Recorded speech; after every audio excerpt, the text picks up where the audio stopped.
Welcome everybody. This is the God's Final Jubilee program. I am your host, Evangelist Dan Goodwin. Glad to have you with us tonight. The program tonight, the theme of the program tonight is this: the prophetic winds of November. The prophetic winds of November. We're at the end of November, coming into December, and there is so much going on, and I want to share some of those things with you tonight if I can. And just amazing how much is going on. I got a bunch of news items I'm going to share with you, but I'm going to read some scripture to you from 2 Timothy. In fact, let me read one verse for you now before I get into this. 2 Timothy chapter 3 and verse 5. Here's our problem tonight. Here's the problem with the church. Here's the problem with the saints. Having a form of godliness, but denying the power thereof, from such turn away. Now that just described probably 80 or 90% of God's people and God's churches around the globe today. We have a form of godliness. We appear godly. We put on a facade, and we comb our hair and we look good. We put our nice clothes on. We got our ties on. And we even get in our pulpits and preach, and get in our Sunday school classes. We express a form of godliness, but we deny the power thereof. How do you deny the power thereof? Several things, but one is by not depending on God. We deny His power. By not having faith, we deny His power. By going in our strength and not His strength, we deny His power. That's just touching the surface of it. But there's a whole lot of denying the power going on out there. And but that's not our main topic tonight. But it is part of this, because we're going to read this passage in just a few minutes. 2 Timothy chapter 3 begins, verse 1. This know also that in the last days perilous times shall come. What makes it dangerous? What I just read.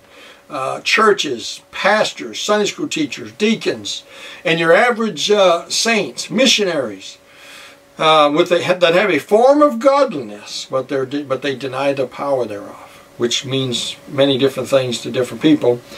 And as I just said, not praying, lacking faith, doing it in our own strength, we're denying the power of God. God wants to work in our midst, but we deny His power.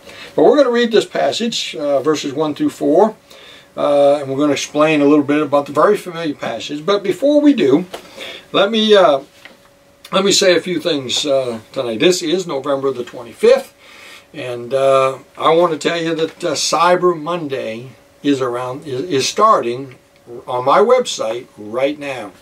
If you go to my website, godsfinaljubilee.com, you will find Cyber Monday has begun.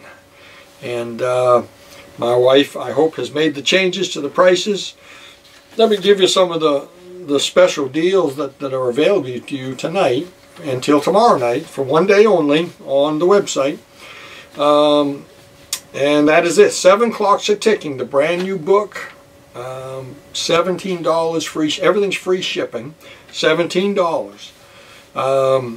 I wish I could come down more on the 7 Clocks book, but it's a new book. There's color pictures in it. We're out a lot of money that we've got to get to pay for the thing. But that's a pretty good deal. You won't get a better deal than that anywhere. $17 free shipping. The Revelation Study Guide, $14.95 today.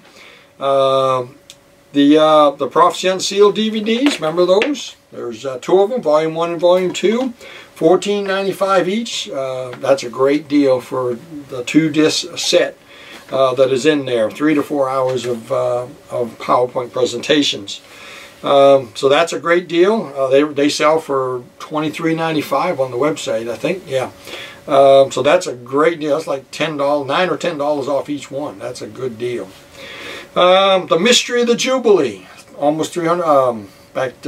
Almost 300 pages. The Mystery of the Jubilee, my last book, $13.95. That's a steal. So all free shipping. Go to the website. Those deals are there for Cyber Monday only. And then my wife will take those off, and we'll be offering some other Christmas specials later. But for now, for Cyber Monday only, one day.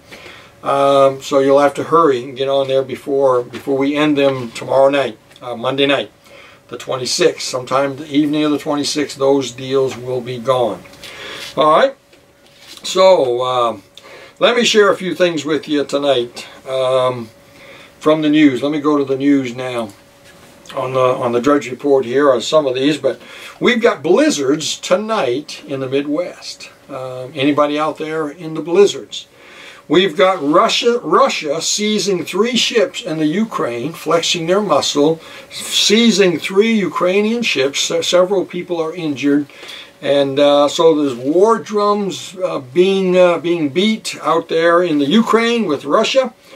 We've got the caravan that is still a threat to our country, to our borders. They're a threat to Tijuana. They're a threat to everywhere they go. Don't believe this hype and this crazy news out there that says these are all just peace-loving, honest people. This is a threat. They're trying to subvert our laws. They're trying to come into our country without permission, and that is a crime. And and that crowd has grown. And there are all kinds of criminals mixed in with that crowd. You don't think so? Well, let's have them come to your house then. Let's put your address up on the website here, and let's offer your home as a place for these people to come. How's that? Oh, you wouldn't like that, you say, but yet you want people down there on the border to have them. You don't care that their life is in danger. You don't care that their economy gets thrown upside down. You don't want them to come to your house and live in your house or live in your yard, but you're okay with them living in somebody else's yard. See, there's something wrong with that attitude. So we've got the caravan. By the way, as of tonight, the USA, I read, has shut down portions of the border, making it impossible for them to legally come in and claim asylum and all that stuff.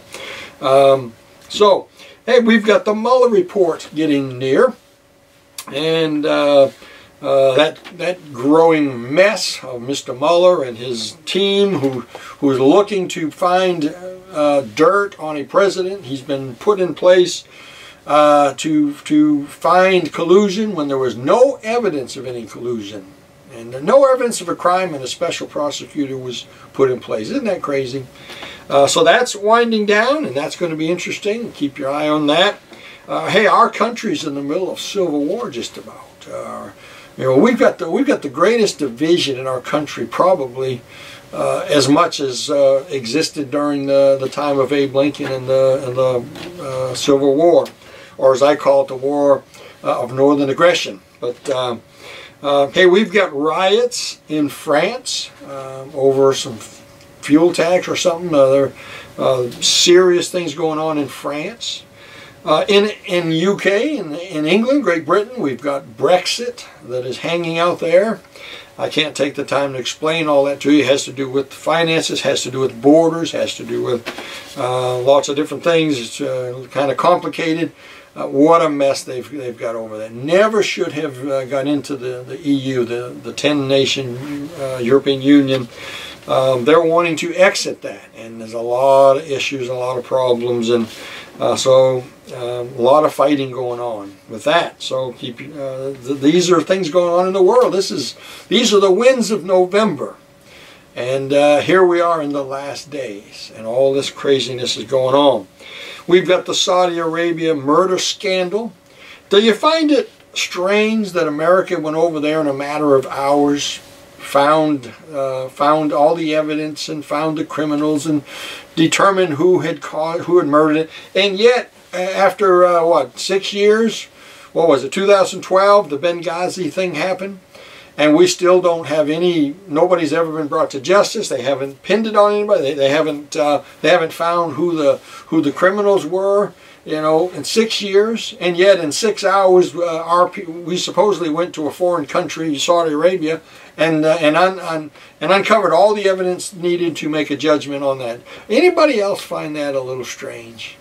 By the way, a story come out from Saudi Arabia saying we can't trust the CIA's determination here. Yeah, maybe we shouldn't. Maybe nobody should. Maybe it's past time to rein in these rogue organizations within our government. You realize that the government, the Democrat Party, Mr. Obama, used the IRS as a political tool against his enemies, against his political rivals. That's a fact. That's not a conspiracy theory. That is a fact. And Lois Lerner, who headed up the FBI, was brought in to testify. She claimed the fifth so that she wouldn't be incriminated, so she wouldn't have to testify against herself, and she got off. Nobody brought her to justice. Nobody took it to a grand jury. Nobody decided that was a serious enough crime to bring charges and investigations against her. They let it go. In fact, they gave her her full retirement bonus and all that. She's out there living it up at the expense of the American people.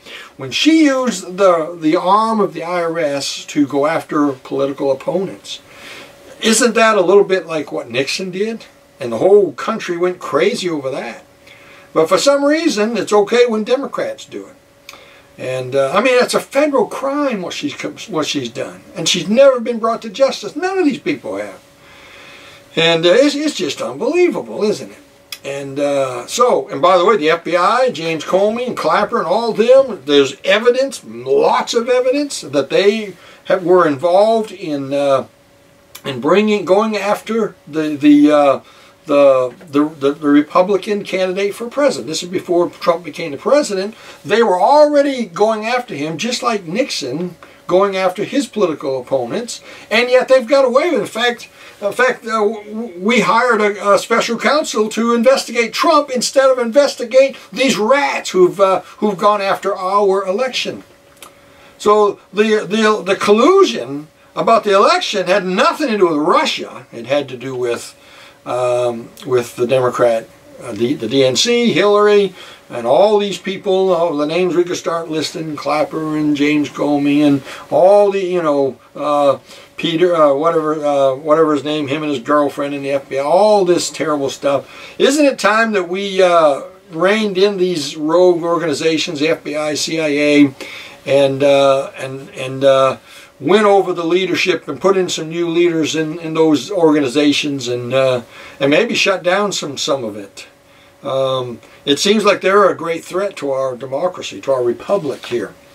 So the Saudi Arabia murder scandal. We went in there, and within hours we had all the facts, and we supposedly knew what happened, and yet we still can't figure out what happened in Benghazi. We can't figure out. We can't look at the documents about the FISA thing, and just makes you scratch your head, doesn't it? So that's just some of the things going on in our world today. Now let me read you a couple things from the Bible to put this all in focus for you. In 2 Timothy chapter 3, this is amazing. This is one of the few places in the Bible that you can go to see what the condition of the world will be right before the Lord comes back.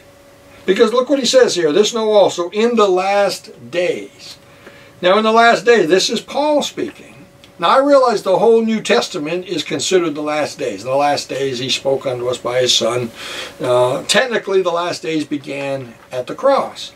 But that's not what Paul's talking about here, is it? Paul is in the last days. He's in the New Testament age. But he's talking about a future thing. He says in the last days, perilous times shall come. Now that's future, isn't it? So he's not talking about just the whole 2,000 year period. He's talking about a specific timeline of the end of all things right before Christ comes back to rule the planet. And we know that 7 years before that, Christ comes secretly to take us out of here. He gives a description of what it's going to be like. So this is one of the few places in the Bible you can look at and look around the world and see if we fit this, to see where we are on the timeline. So he says, this know also in the last days perilous times shall come. So the first thing he says is there's going to be dangerous times. Now my friend, these are dangerous times. There's riots going on. There's wars going on. There's shootings. I mean, the most dangerous place to be in America right now is inside the mother's womb. Can you think of anything else that takes the life of 1 million people a year? Is there a disease that you know of that kills 1 million people a year in America? I don't think so. Is there a war where we lose 1 million Americans every year? There's never been a war where we lost 1 million Americans. Do you realize what's going on? We're killing 1 million little babies in the womb, brutally murdering them, tearing them limb from limb, still alive in the womb. And there's nothing more brutal than that. And, you know, we cry, you know, God bless America. How can God bless America when we're killing our babies? And, you know, you think God doesn't see this and doesn't know what's going on? So, the second most dangerous place, I think, is a public school. Because that's where all the shootings, 90% of the shootings going on, the mass shootings, is schools and churches. And they expect people to be disarmed there. They know they'll be disarmed at the school, and a lot of churches people are disarmed too. Now, they don't go to the fundamental churches because you'll have a war, and you ain't going to come out alive. You may take out some people, but you're going to be carried out on in a body bag. You come into my kind of churches because there'll be people armed in those churches. So. So he talks about these dangerous times, and he explains why it's dangerous. He said, "For men shall be lovers of their own selves." Now, we understand that. This is the selfie generation. Now, I'm not saying it's wrong to do selfies on your phone, but this is the selfie generation. It's all about us, isn't it? It's all that matters anymore. We vote what will help us, not what will help the nation. We don't decide who's the best man for the next generation, and we decide which guy that I vote for is going to give me the most. That's the generation we live in, the selfie generation. Covetous, boasters, proud, blasphemers. Blasphemy means bring God down to your level. In other words, he's not God, he's the man upstairs. Just bring him down to our level, make him human. That's the generation we live in. Disobedient to parents. Unthankful. This is the most unthankful generation in America that's ever been. Unholy. We're an unholy generation. Unholy generation. The Bible says, "Be ye holy, for I am holy." Be ye separate. God wants you and me to be different. God wants his church to be different, set apart from the world.